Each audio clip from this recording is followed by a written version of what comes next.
Oh, by the way, before we get into this episode, I would love to tell you a little bit about Life Notes. Now, Life Notes is a weekly-ish email that I send completely for free to my subscribers, and it contains my notes from life. So notes from books that I've read, podcasts I'm listening to, conversations I'm having, and experiences I'm having in work and in life. And around once a week, I write these up and share them in an email with my subscribers. So if you would like to get an email from me that contains the stuff that I'm learning, almost in real time as I'm learning it, you might like to subscribe. There is a link down in the show notes or in the video description. Simone, welcome to the podcast. How are you doing? Thanks for having me. It's great to be here. So this is going to be interesting. So you have written a book called The Good Enough Job. I have.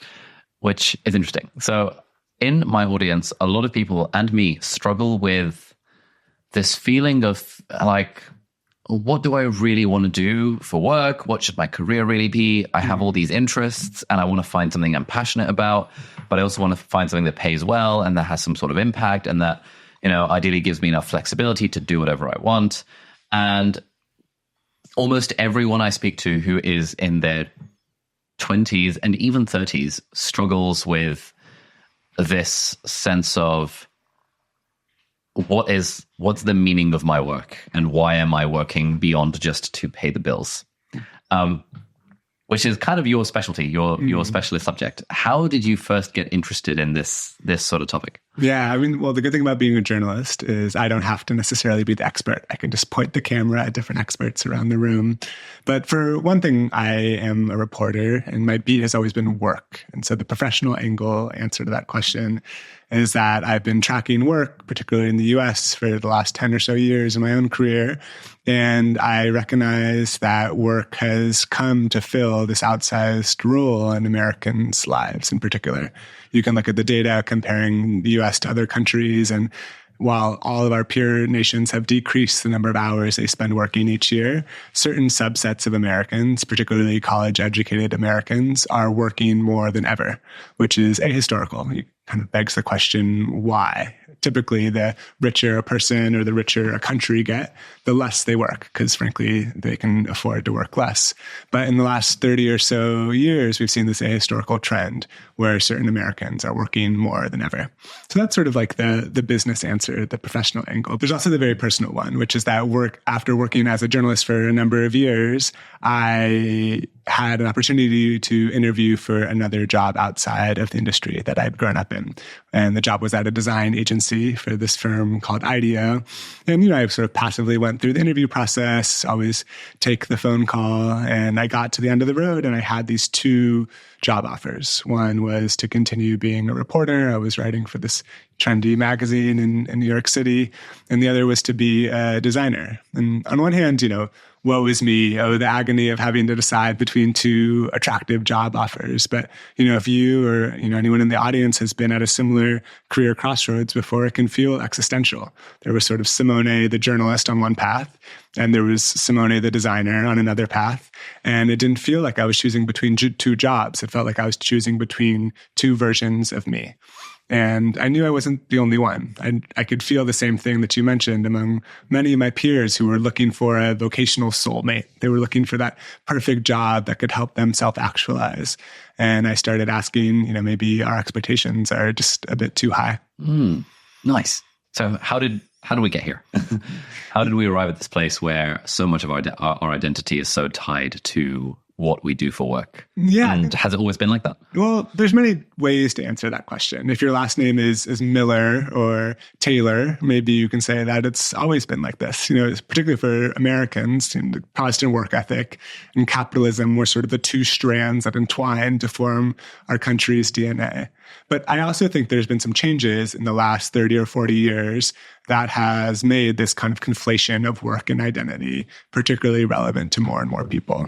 For one, there's been a decline in other institutions that used to provide meaning and identity in our lives. Things like organized religion or neighborhood and community groups. In the 1950s, over 9 out of every 10 Americans belonged to some sort of organized religion, which provided purpose, something larger than themselves, community, a reason for being. And today, almost 1 in 3 Americans doesn't affiliate with any religion at all. So without these institutions, the need for belonging, for meaning, for purpose, for identity remain. And many people have turned to where they spend the majority of their time, which is the office. You can also look at political reasons. Part of the reason why our relationship to work is so fraught is because the consequences of losing work is so dire, particularly in places like the US where healthcare is tied to employment, or if you're an immigrant, your ability to stay in this country is tied to employment. So it isn't just about the paycheck. It's also about your livelihood in a broader sense. But the third, which is the one I really harp on in the book, is this sort of subjective value that we, particularly in the West, have put onto work. I was just driving through London today and I saw a WeWork and it said, always do what you love, plastered on the side of the building. And we treat CEOs like celebrities. And there is this implicit or often explicit idea that if you haven't found your dream job, if you haven't found what you love, you should keep searching, keep trying, because it's some sort of moral failing or shortcoming if you haven't gotten there. But I think that mentality also comes with a lot of risks. Oh, okay. That's interesting. Because I guess this is sparking a bunch of different thoughts. So one question I often used to think about is asking people with jobs the question of, do you look forward to Mondays? And even when people said that they enjoyed their job, the answer was almost always, well, no, because surely no one looks forward to Mondays because the weekend and I enjoy being a doctor, but I still don't really look forward to Mondays. And I just sort of assumed that that's what a job was, a thing that you wouldn't look forward to. But then I started doing this sort of YouTube entrepreneur writery type stuff. And now I can say hand on heart that for the most part, I do look forward to Mondays. And I'm like, that's cool. I feel like my life has had a step change in happiness, maybe, since I started doing a thing where the thing that I the thing that I do for work is something that I actually look forward to. And I sort of this idea of looking forward to Mondays. And I'm also then not sure because people in their 20s or whatever will ask me and be like, hey, how do you find a job that you love? I'm like, I don't know. You just gotta, try and there's the whole Cal Newport angle of get really good at something and to develop career capital and autonomy and mastery and purpose and blah, blah, blah. That gives you intrinsic motivation. But then there's the whole thing around I could have had all those things in medicine, but I think for me, I would have just been less likely to look forward to Mondays. If that makes sense. Yeah. Maybe I'll answer your question with a story, which is when I was 22 years old, I was a poetry student. Actually, that's not completely true. I studied both poetry and economics, and you can already see a bit of a tension between sort of the pursuit of art and the pursuit of commerce. And I had the opportunity to interview my favorite writer in the entire world, this guy named Anis Mojgani. He's a spoken word poet. And I asked him, Anis, how do you feel about the mantra, do what you love and never work a day in your life? And I was expecting him to give me this pep talk. I was a poetry student. He was a professional poet. I wanted him to say, follow your passion and the money will follow, get really good and develop that career capital and your life could be a dream. And he didn't. He said something I'll never forget. He said, Simone, I think some people do what they love for work and others do what they have to for work so they can do what they love when they're not working. And neither is more noble. And I think that last part is key, especially in today's day and age. We love to revere people whose jobs and identities neatly align, the YouTuber or the social entrepreneur or the painter. But here was my professional idol, a professional poet, no less, telling me that it's okay to have a day job.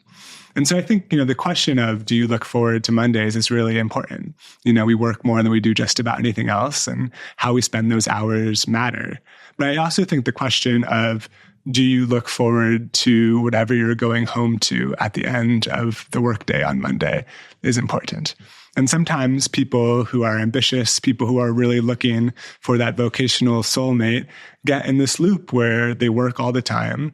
And so they're not sure what to do when they're not working. And then they're not sure what to do when they're not working. And so they work some more.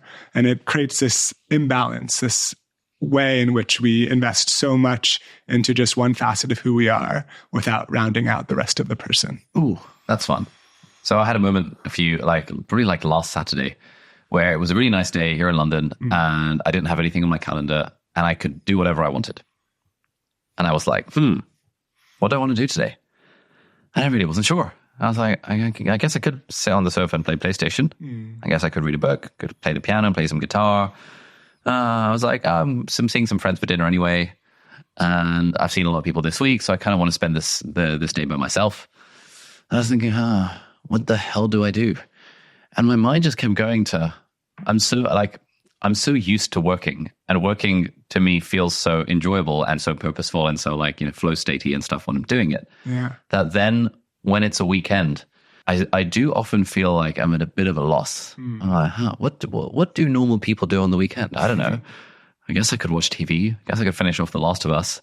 And that question, that was kind of puzzling. I wrote about it in my newsletter that week because I was like, this is kind of weird. Yeah. It's like I found the thing that I loved for work, which meant that I never had to work a day in my life.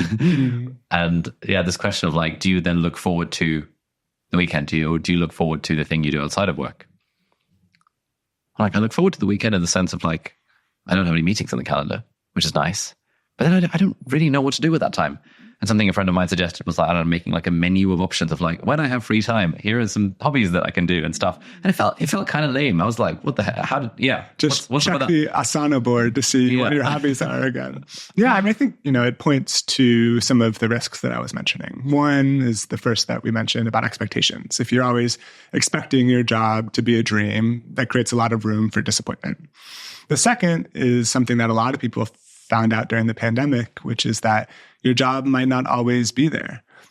Maybe it's just because it's a weekend or a company holiday, but maybe it's because you were laid off or furloughed by no fault of your own.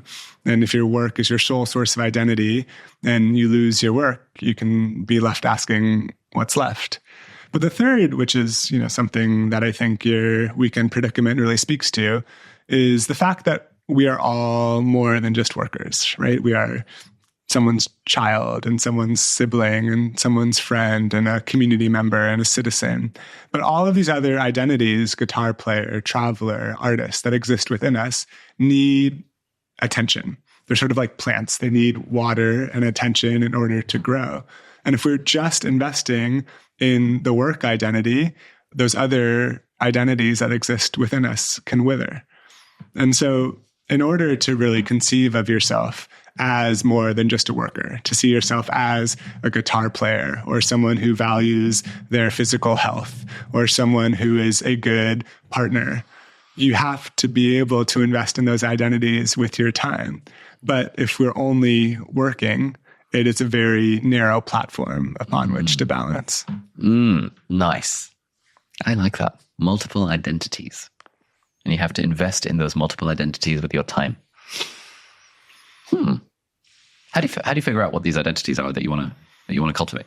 Yeah, it's a good question. It's sort of like asking people, what are your values? It can be hard to define really succinctly. Certainly you can journal about it, or you can do a values card sort, or I'm sure there's 10 different online quizzes about it. But I think, these different identities, some of them we are born with, and some of them we get to choose. I often ask people what they like to do when they were a kid. Did you like to play pickup sports? Did you like to draw? Did you like to hang out with your friends and do nothing? There's probably some clue there of what it is that you really would do if you had an idle Sunday with nothing else to do. But then I think the other aspect to it is that passions, much like your passion for work, are developed through our investment in them. What makes an identity or a hobby meaningful is the fact that we are squaring our hips towards them. We are investing time in them. And the same can be true. That's sort of the moral argument about the value of investing in these different identities. I think there's also the business case to be made. The research shows that people who have what researchers call greater self-complexity tend to be more resilient in the face of adversity. Imagine, you're really ambitious and you sort of rise and fall based on your professional accomplishments. And then your boss says something kind of disparaging at work. If you haven't invested in other facets of who you are, that one comment from your boss on a Friday can spill over into all of the other facets of your life. It can completely consume you.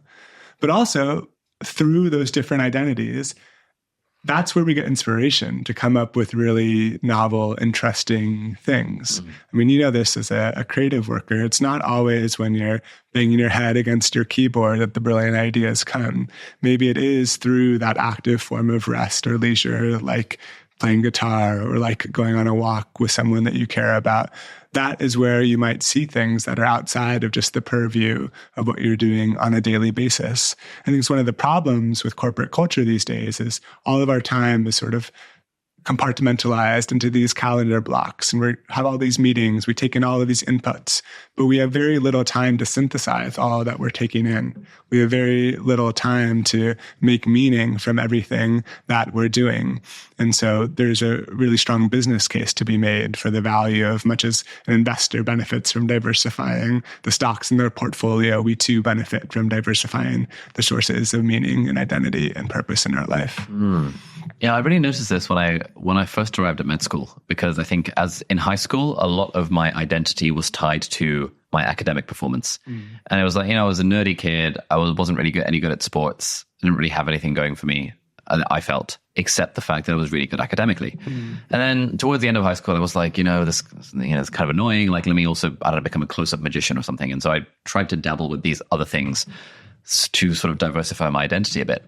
And then I got to med school where everyone there was the highest ranked academic person in their school. And suddenly I was bang average. Yeah. And I was like, holy shit, this pillar of my identity, which was academic prowess, in order for me to maintain that pillar of identity, I'm going to work really, really, really, really freaking hard. And I don't want to do that. And I was like, oh, this is kind of bad. And I read a Mark Manson blog post around that time, which was about this idea of like diversifying your identity and diversifying it into these different sources. And that was when I was like, okay, that sort of coincided with starting my first business that went well. And then I sort of had that as my identity. I continued with the magic stuff. I started getting more into music. Later on, like the YouTube channel became a thing. And so kind of doing well academically then became just one of the, arrows in my quiver, as it were, rather than the only one. But I always kind of wondered whether it is better, in inverted commas, for our source of identity and esteem to be like internally generated and like an enlightened sort of chap rather than externally derived from hobby A, profession B, and family member C, that kind of thing. Does that make sense? Totally. Yeah. And I think there's increasing pressure to make our hobbies more and more legible. Sometimes it's not okay to be just a baker, but you have to have a side grind where you're selling your baked goods at the farmers markets. Or maybe it's not okay just to be a painter. You have to post your paintings on Instagram and do it for the claps. I don't think that necessarily has to be the case. I think you and I both know that intrinsic motivation, things that are derived from mastery and autonomy and purpose, as you mentioned, tend to be a much more sustainable fuel source than just doing it for the applause or for the extrinsic sources of motivation. And so, it begs the question, how do you find these other identities and how do you water them? And I think, there's a few different ways to do so, but the primary thing that I tell people sounds simplistic, but if you want to derive meaning from things beyond work, you have to do things other than work. No offense to Netflix, but I think so many people will, go to work and come home and all they'll have the energy to do is try to turn off their brain and turn on The Last of Us or what have you. And not to say that, The Last of Us isn't a great show, but it's not going to be a source of meaning in the same way that an active hobby like guitar playing or learning a new language or becoming a member of a book club will give you meaning to your life. It'll both rejuvenate you in a way that will make you a better worker, but it'll also be another way of conceiving of who you are beyond just what you do for work. That's nice. One of the things I found myself thinking as you were talking about the work identities thing was, I've got this exercise that I always share with our audience, which is, what does your ideal Tuesday look like? Because life is made up of a series of Tuesdays, as Tim Urban said at one point. And Wednesdays and Thursdays. Yeah, all of that stuff. And so instead of trying to optimize for like the big picture, like, these big accomplishments, I wrote a book. It's more like, what does a normal Tuesday in your life look like? I spent 4 hours doing writing in the morning. Great, that's fun. But I've never once asked myself the question of what does an ideal Sunday look like? Because I think I've optimized really well for the ideal Tuesday, which is broadly a work day, where there's maybe something social happening in the evening with friends. But I've never once asked myself, on a day where I'm not doing any work, an idle Sunday, what would I choose to do with that time? I'm sure if I asked myself that question, I would come up with like, oh, well, this would be my idle Sunday menu of options and stuff. And it would probably lead to some interesting realizations, I suspect. Yeah, I mean, it makes me wonder, productivity to what end? Like, why do we want to cross things off of our to-do list or get through our work tasks? Ostensibly, it's so that we can go home or have a Sunday to yourself without any obligations. But I fear that people treat crossing things off the list as the end in and of itself. There's this great story from the author Toni Morrison, and she has had many jobs over the course of her career beyond just being a writer.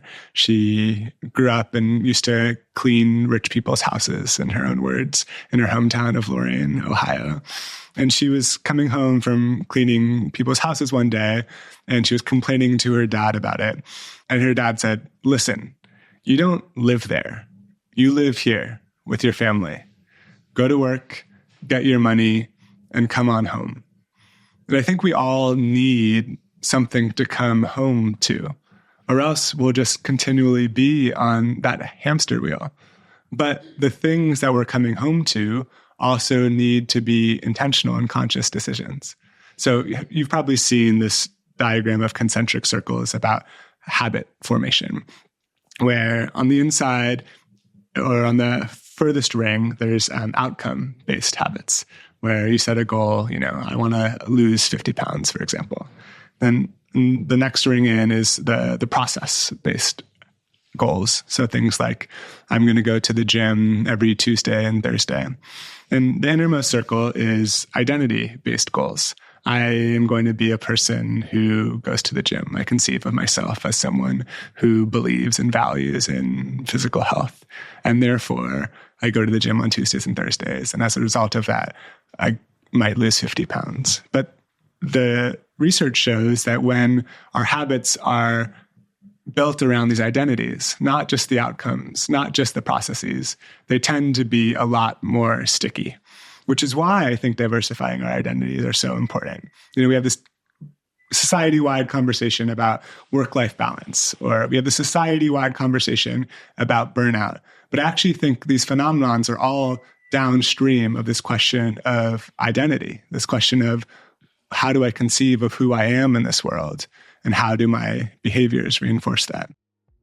This episode of Deep Dive is very kindly sponsored by YNAB, which stands for You Need a Budget. Now, for many people, money is a cause of guilt and anxiety. You're never entirely sure where all your money goes, and you're left feeling guilty about purchases, big or small. Money is often associated with restriction, fear, and uncertainty. But your money is an extension of you in many ways, and it's obviously not ideal to feel so bad about it. Now, YNAB is an app that's helping millions of people change their mindset around money. It's built on 4 simple habits which could transform the way you think about money. These habits are, firstly, give every dollar a job.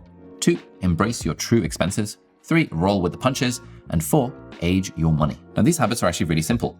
Giving every dollar a job basically just means that you plan out the different things you want to spend your money on after you've been paid. Then all you have to do is stick to the plan, knowing that you already have enough to cover everything. Your true expenses refers to those big non-monthly outgoings like trying to buy a car or a holiday deposit. You want to break these down and you want to save in advance so that hopefully you're not hit by a big charge that you were not expecting. And one of the things that I really love about YNAB is their idea of rolling with the punches.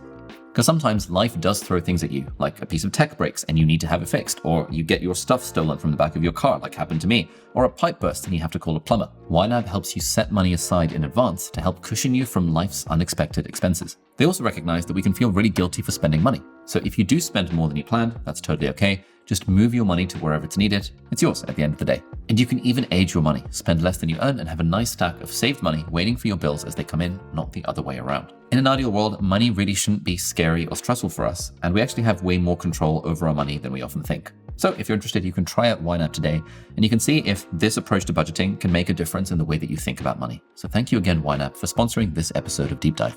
We're just going to take a little break from this conversation to talk about Brilliant, who are very kindly sponsoring this episode. Brilliant is an interactive platform where you learn by doing. They've got thousands of lessons on maths, data analysis, programming, and AI. I've been using Brilliant for the last 5 years, and the thing I love most about Brilliant is that they really focus on learning by doing in a very interactive sense rather than just consuming the content.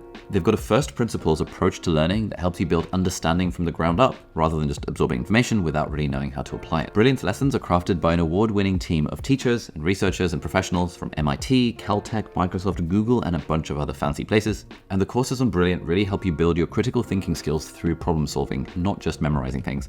So while you're building real knowledge on specific topics, you're also becoming a better thinker. Now, I personally think that learning something new every day is one of the most important, fun, and energizing things that you can do each day, and Brilliant makes daily learning super easy with their curated lessons. They've also recently launched some lessons on large language models, which is the technology that powers things like ChatGPT. And so given the rise of AI tools more recently, if you understand how they work, that can help you get an idea of how to use them to get your best output, which can be super helpful for whatever industry you happen to work in. Anyway, if that sounds up your street and you would like to try out everything Brilliant has to offer, then head over to brilliant.org/deep dive, and that will give you a 30-day free trial and also 20% off the annual premium subscription. So thank you, Brilliant, for sponsoring this episode, and let's get back to the conversation. Pushing back against your thing around like, what's the point?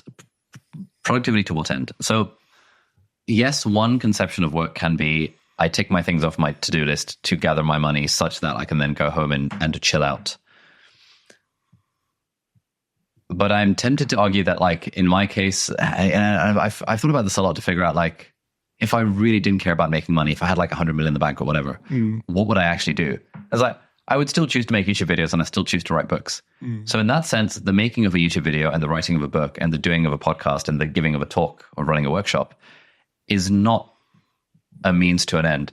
It is the end itself. It's like doing it for the sake of doing the thing rather than for the sake of the money or for the sake of the time off or whatever. Yeah. How does that land? Yeah. I mean, I think it goes back to that original quote from my mentor, which is some people do what they love for work and others do what they have to for work so they can do what they love when they're not working.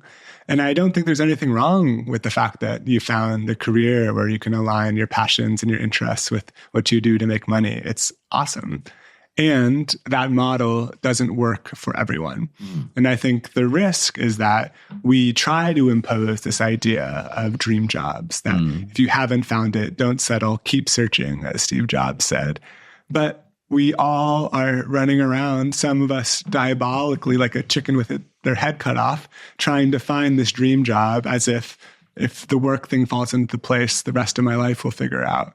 But as the cliche goes, wherever you go, there you are. We're still people. And work can be a false idol that can easily be falsified. So I'm so glad that you found this, portfolio career with many different things that brings meaning to your life. And it reminds me of the story of one of the people that I read about in the book, Liz, who was a teacher and derived an immense amount of her identity from being a teacher. She loved it. She would happily work 80-hour weeks as a public school teacher in Colorado.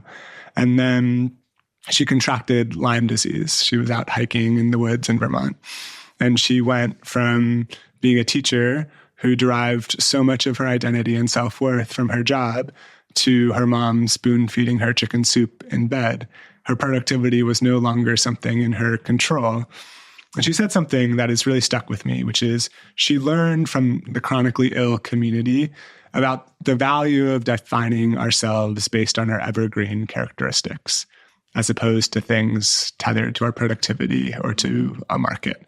So she started to think of herself not just as a passionate public school teacher or a swimmer, but as a generous friend, or someone who shows up for her local community, or someone who is naturally intellectually curious. These evergreen traits that no market or job or boss can ever take away from her. And so I hope that for the entirety of your career, podcasting and writing and making YouTube videos continue to bring so much value and joy to your life.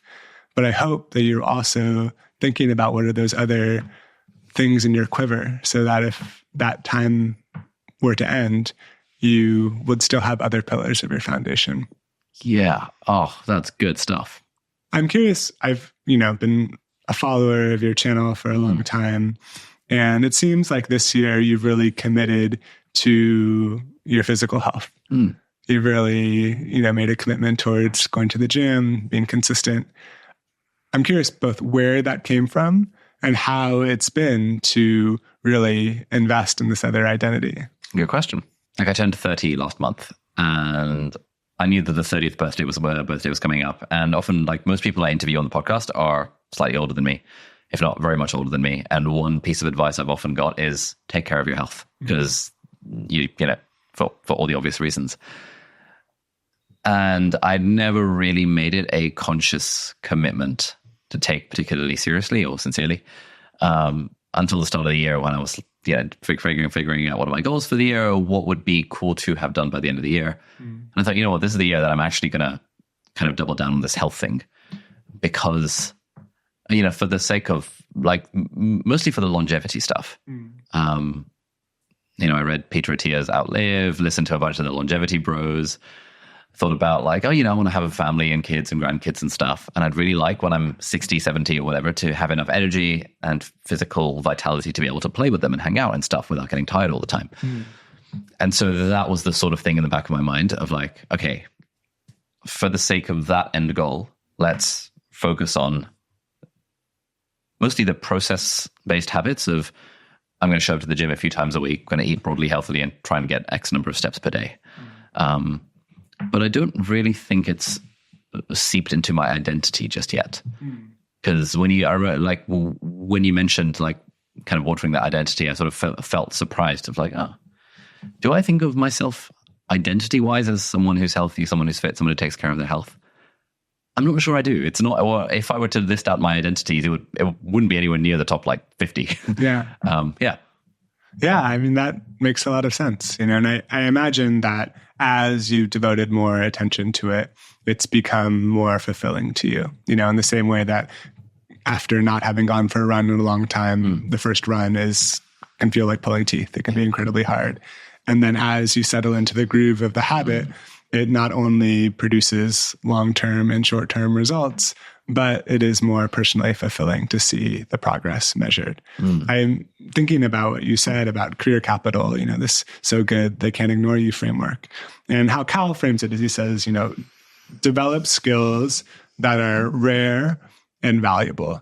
And I think something similar can be said for whatever you want to call it, maybe identity capital, which is develop identities that are valuable to you, which is to say they reinforce the values of the person you want to be in the world.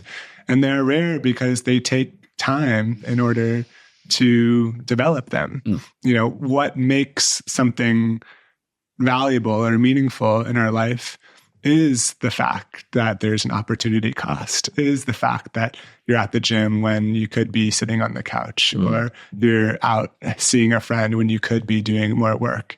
And so in that way, I would encourage anyone to think about what are the things that they value. I had this old professor that used to say, show me your calendar and I'll tell you what you value. And I think that often people throw out values like I value community or I value healthy eating. But unless those values are reinforced with behaviors, then they're shallow. Nice. Okay, I want to double click back on this point around that quote from your mentor. It's okay. So the quote, can you remind me what the quote was? Yeah. Some people do what they love for work, and others do what they have to for work so they can do what they love when they're not working. Neither is more noble. So you mentioned that the thing that's coming to my mind as an objection to this is surely it is better to have your cake and eat it too, as it were. Surely the thing to aspire to is to be someone who loves what they do for work and also loves what they do outside of work, rather than framing it as an either or choice, which is what that quote makes it seem like. Perhaps, yeah. I think it's less of a binary than the quote sets it up to be.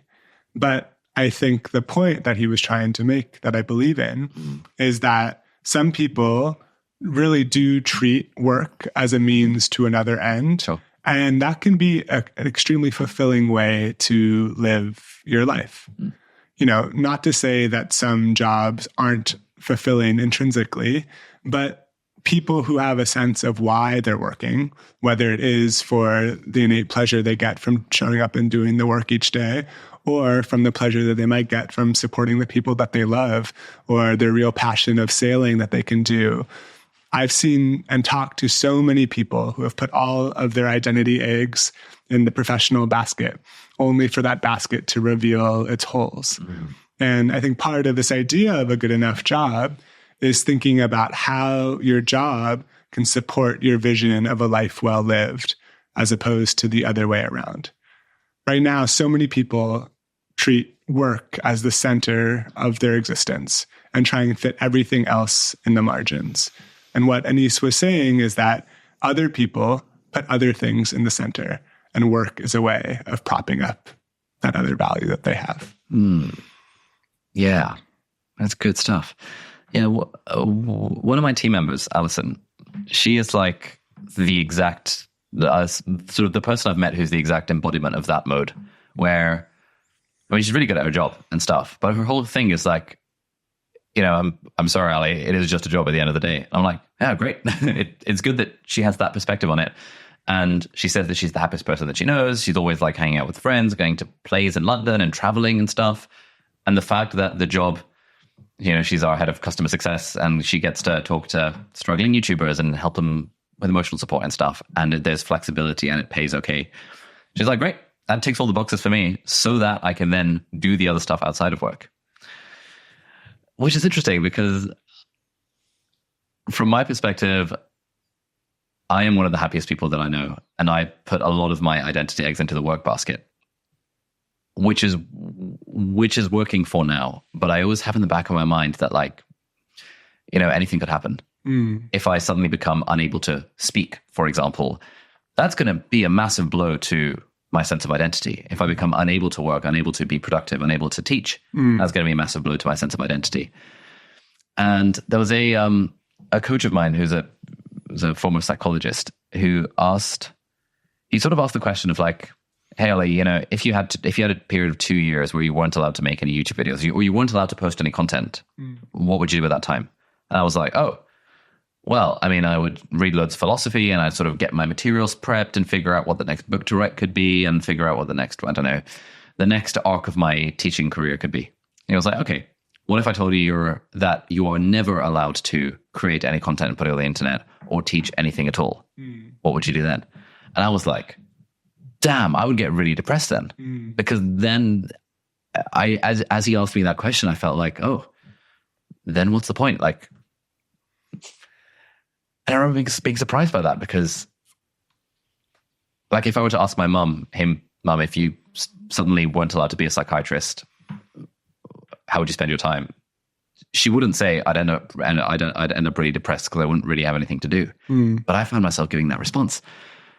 And if I were to ask Alison, if you lost a job or suddenly weren't able to work and had to find a different job, what would you do? She'd be like, oh, she'd like shrug and be totally okay because actually her identity and maybe sense of self comes from lots of things other than the thing that she's doing for work. Yeah. I remember this interview that I did also with a psychologist for the book. And she sees a lot of patients like you, ambitious, kind of type A, overachievers. And she talks about, trying to help them invest in facets of themselves beyond work. And often her patients will say, okay, I've got it.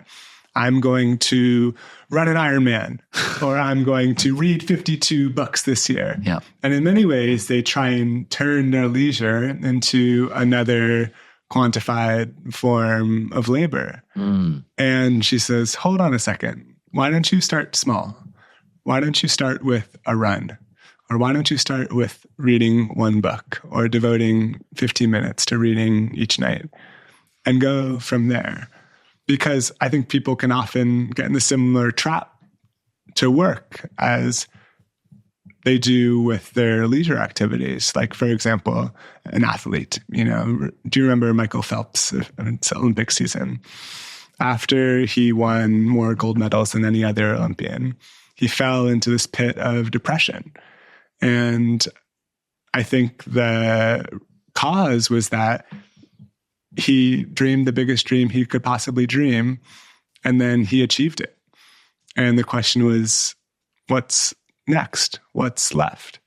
I think you and I both know many people who have similar stories of thinking, okay, once I hit 1 million subscribers, or once I make VP, or once I, make my first million, then I will be fulfilled. Then I will be happy. Then I can focus on, building a deeper relationship with my loved ones.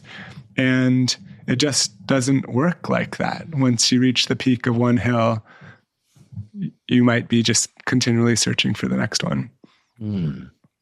I am thinking about the story of Kei, which is a mutual friend of ours, and his path is so relatable, I think, particularly for an immigrant. He is first generation Cambodian American, and he continually had this sort of defer happiness mentality where in high school, he said, okay, the goal of high school is to get into the best college I possibly can. And so he got top grades, got into an Ivy League school, and he got to this Ivy League school and he said, okay, the goal of college is to get the highest paying job that I can. And my options are doctor, lawyer, banker, or engineer. And he chose to become a banker on Wall Street. And then he said, okay, the goal of Wall Street is to make the most money I can. And he became the youngest ever managing director at BlackRock. He owned an apartment in New York City before he turned 30. He was making a 7-figure salary. And he was about 35 years old, and he was preparing to go to the wedding of one of his best friends. And he's looking in the mirror, and he's combing his hair, and a chunk of his hair falls off into his hand. And he learns that it's related to stress-related alopecia. And here's a man who has every trapping of success. He has all of what journalist David Brooks would call the resume virtues. Ivy League graduate, 7-figure income, all this on paper success. And yet he was so stressed out that his hair was literally falling out. And I think what Kay did, which I don't think you did necessarily, is he just thought about what the world valued, in the form of what he can get paid for the most or what has the most prestige, without considering what he himself valued. But I think there's risks on the other end of the spectrum too. We all know a friend who maybe quit their job to go all in to pursue becoming a musician or to pursue their art in some way, but is so stressed out by how they're going to make rent that they can't focus on the actual art they hope to produce. Or maybe they dropped everything to go to a graduate school to pursue a degree that doesn't lead to any stable job prospects on the other side. And we see the value of thinking about what the market values in one hand, the value of thinking about what we ourselves value on the other hand. And the key is to pursue something that sits at their intersection. And I think you've done that in many ways. You found something that you intrinsically value, making YouTube videos, writing, having conversations like these, that the market also happens to value. But I think too many people just think about what the market values without consulting what they themselves value as well.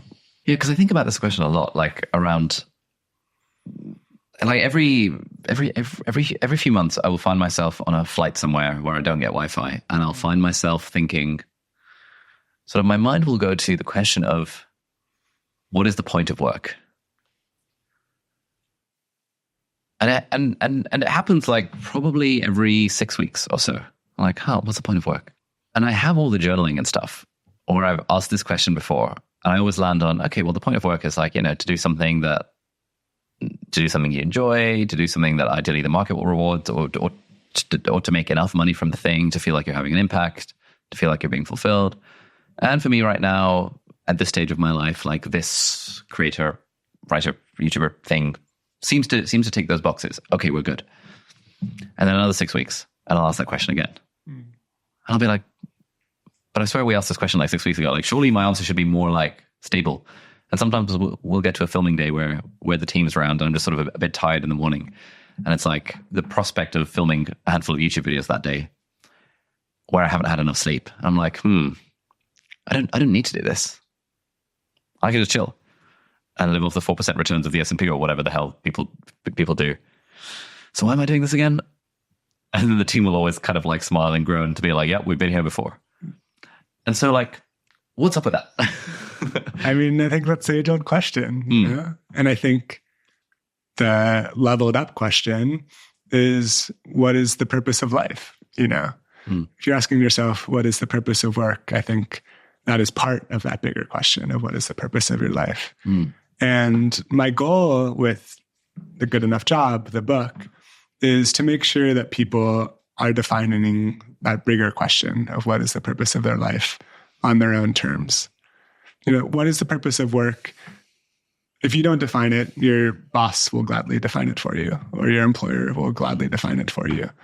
And you can think that, you know, the purpose of work is to sell software as a service to meet my quarterly sales goal, or the purpose of work is to surpass Mr. Beast in subscribers.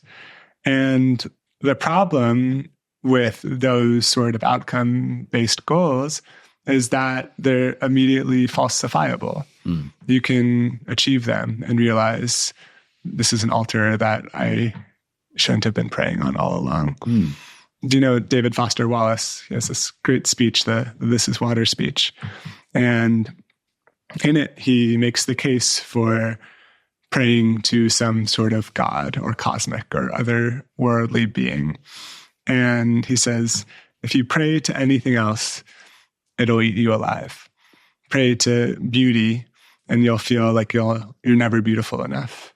Pray to money, and you feel like you'll never have enough money. But pray to a God, pray to some cosmic force larger than yourself, and maybe that won't become falsifiable.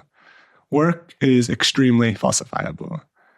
Maybe the algorithm changes, or maybe there's a global pandemic and you can no longer give an in-person talk, or maybe your company faces economic headwinds. And the reason why I try and instill this idea of a diversified identity is so that when that day comes, when that one pillar of your identity inevitably crumbles, you can still stand tall. Nice. Well, what does the good enough job then mean? Well, I'll tell you where it came from first. We're sitting here in London. It's an allusion to a theory that was devised by this British pediatrician named Donald Winnicott. And Winnicott was observing these parents in the mid-20th century in England, and all of these parents wanted to be the perfect parent. They wanted to shield their kid from experiencing any sort of negative emotion or harm. And when the kid inevitably felt frustrated or scared or sad, the parents took it extremely personally. They thought it was a reflection of their own shortcomings. So Winnicott came up with this alternative. He called it the good enough parent, or the good enough mother. And he believed that an approach that valued sufficiency more than perfection would benefit both the child and the parent. The kid would learn how to self-soothe and take care of some of their own problems, and the parent would learn how to not lose themselves in their children's emotions. So obviously I'm making a direct parallel to the working world, and our jobs, much like a crying toddler, are not always in our control. But to me, I define it pretty broadly. I think a good enough job is a job that allows you to be the person that you want to be. And why I like that sort of vague, broad definition is because it's subjective. For one person, it might be a job that pays a certain salary that allows them to support their family. For someone else, it might be a job that allows them to talk to interesting people in podcasts or make interesting videos to connect with people around the world.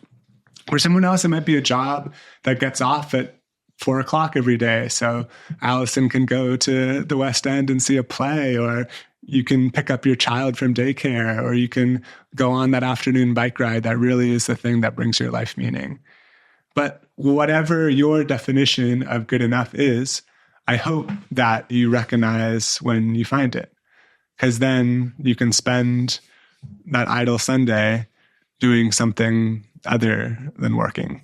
Yeah. So I read your book when it first came out. But hearing you kind of describe, sort of say say the stuff out loud is sort of like hitting me on a different level, where I'm like, shit, yeah, good enough job. This is good stuff. When did it come out? It came out like this time last year? Almost a year ago. Yeah. Exactly. Yeah. Because I think I had a bit of a sort of like, in around October last year, just before my book was coming out, I was sort of grappling a lot with issues of identity and how much of my identity I'm holding on to the fucking New York Times bestseller list, maybe. And I read your thing about that, which is really interesting.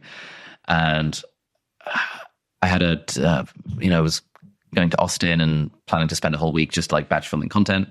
And then like one of my friends had like a health scare. And so I ended up not filming the stuff and appreciating the mortality of life a little bit more, and sort of pulling at these sorts of threads around, what is the purpose of life? What's the purpose of work? Tried an ayahuasca ceremony to try and get at that question, and what came back from that, for whatever that's worth, was that pretty much everything is meaningful if you make it meaningful, and we kind of create our own meaning in things, which is kind of interesting. But it's like, I haven't reread your book since then. And so hearing you talk about it now, it's like, I'm like, oh, okay, this is connecting on a deeper level than it did when I first read the book. Yeah. Thanks for saying so. I think the cliche is that you write the book that you need to read. And I think I wanted to explore this topic because it's one of those intractable questions. We work more than we do anything. How we spend those hours matter. And you are more than what you do. And how do you square those two things? And one of the new ways that I've started thinking about it since the book came out is that it's not just about us.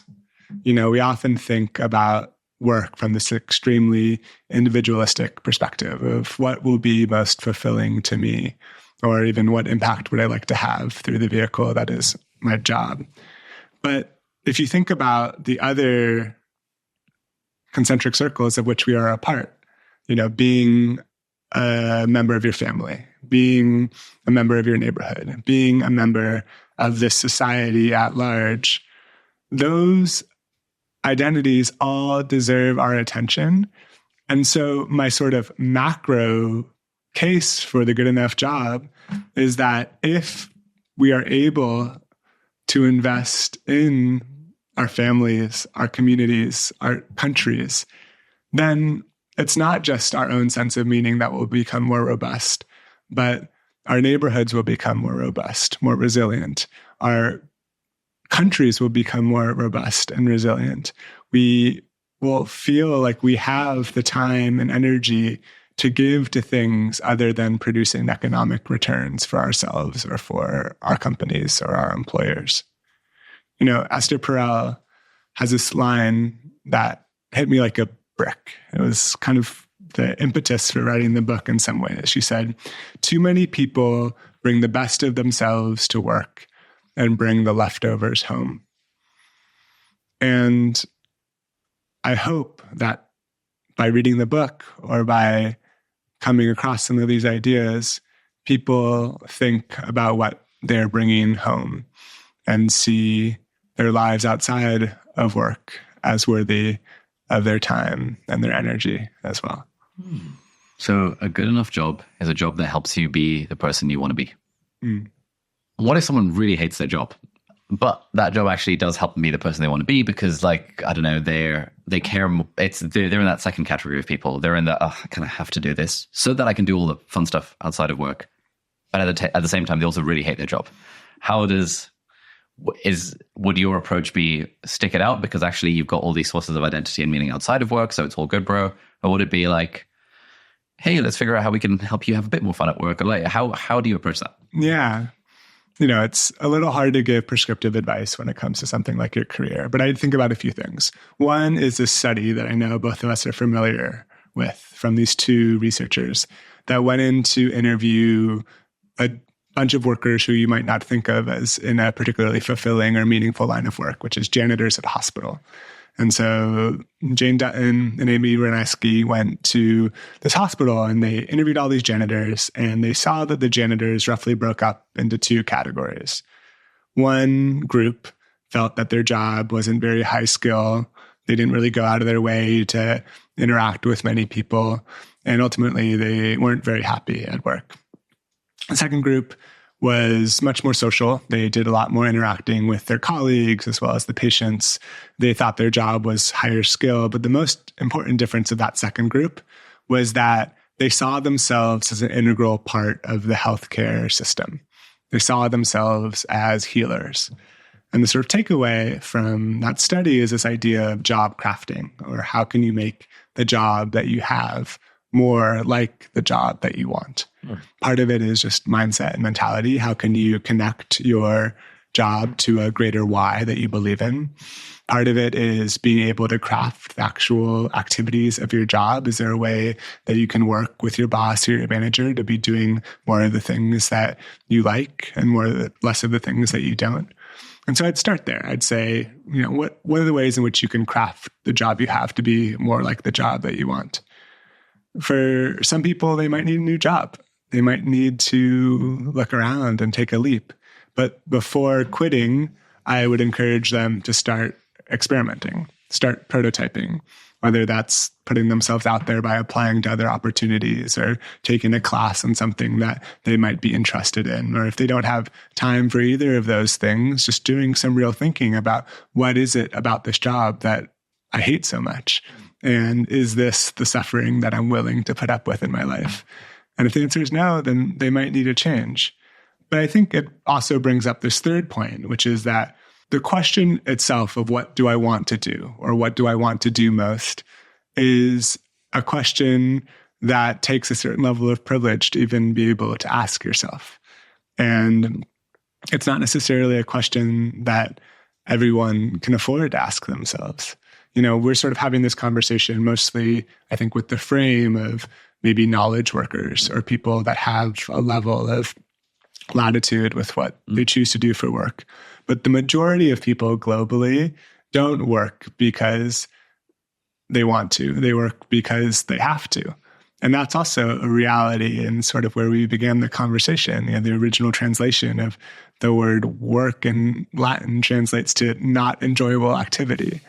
And that way, thinking about the why you work as a means to support your livelihood or your life is, as Anis would say, equally noble. I think that for people who work as a means to an end, that's the norm. That's the way that the majority of people work globally. And as much as it feels good to sit here in our cush positions on the mic saying that everyone should go find their dream jobs, the reality is that that's not how our society is set up. And so I guess your whole shtick is that if someone is feeling a lot of pressure that they must find their dream job and they haven't yet found it, it is worth them asking the question of what would a good enough job look like? And you mentioned earlier in the conversation that some people, it almost sounded like some people can't find their dream job. And I guess, if we think of the sorts of people that listen to this podcast, it's probably not the sort that are in the global majority of having to work. And a lot of our viewers and listeners will be in that position where they're broadly knowledge workers. They could go for job A, B, C. They might have different levels of pay attached to them. They might have different levels of activity that they're doing, different levels of prestige. And in that position, when you do have those options and you know that you don't, for example, have to take a minimum wage job to support your family, but you do have that extra latitude to be able to make the choice, that's where it feels even more pressurizing. It's like some friends of mine who are living in Pakistan are not really grappling with this question. They're like, I've got my job. It pays a decent amount. We all have to work for a living. Let's just do the thing. And I guess people, from reading some stuff around work, it's sort of our sort of like grandparents' generation. The whole idea of enjoying your job wasn't really a thing. It was like, oh, you do the work because you do the work to support your family. And it's like the question of enjoying your job wasn't even a thing.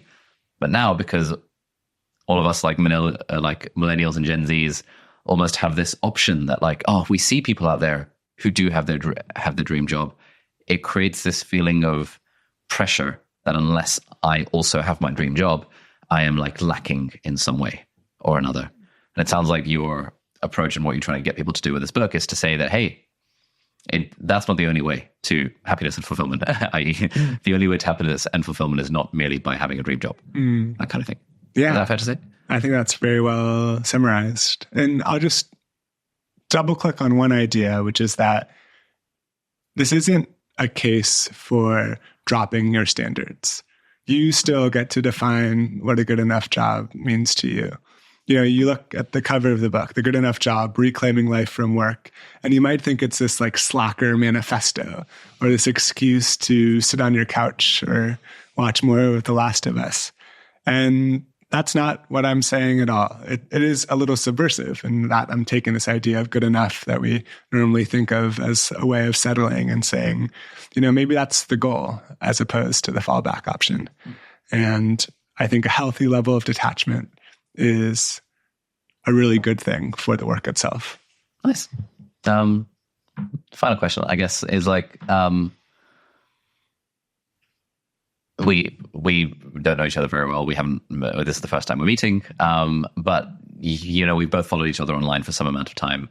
From what you know of my stuff, what are some questions I should be asking myself after this conversation to help diversify my identity away from this, like, all eggs in the work basket? Yeah, I mean, I think your therapist was onto a good start with those questions of what would you do if you couldn't do what you do? I would also return to what do you say that you value, and how does how you spend your time reflect or not reflect how you say what you say that you value. And then the third is just thinking in a broad sense of regret minimization. What are the things that you might be thinking on your deathbed that you wish you could have done that you're putting off today, or that you're waiting until next quarter or next week to do? And how can you think about doing them today? Nice. Simone, I think that's a great place to end it. Thank you so much. Thanks for having me. All right, so that's it for this week's episode of Deep Dive. Thank you so much for watching or listening. All the links and resources that we mentioned in the podcast are going to be linked down in the video description or in the show notes, depending on where you're watching or listening to this. If you're listening to this on a podcast platform, then do please leave us a review on the iTunes store. It really helps other people discover the podcast. Or if you're watching this in full HD or 4K on YouTube, then you can leave a comment down below and ask any questions or any insights or any thoughts about the episode. That would be awesome. And if you enjoyed this episode, you might like to check out this episode here as well, which links in with some of the stuff that we talked about in the episode. So thanks for watching. Do hit the subscribe button if you aren't already, and I'll see you next time. Bye-bye.